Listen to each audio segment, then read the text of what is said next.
আফ্রিকার যে দেশগুলো Morocco, Senegal, Mauritania, Ethiopia, Eritrea বা এই দেশগুলো যখন ডিসেন্ট্রালাইজ হয়ে যাবে, দেন it's money, lot of money. তো মানি আসবে কোথা থেকে? ইউরোপ তো দ্বিতীয় বিশ্বযুদ্ধের পর পঙ্গু হয়ে আসে। তখন আমেরিকা বলছে যে no problem, we have World Bank, we have IMF, we can suggest you how can you utilise your money, how can you make a powerful community in your territory. এখন সে এই সুন্দর স্লোগান দিয়ে dollar ছাপলো আর তাদেরকে dollar support দেওয়া শুরু করলো। পৃথিবীতে তখন ইউনিপোলারাইজেশন হয়ে গেল।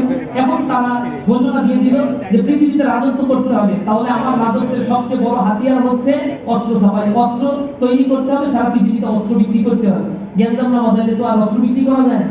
তখন কাব বিন আশরাফের উত্তরসূরি হিসেবে কার্যক্রম শুরু করে দিল তারা।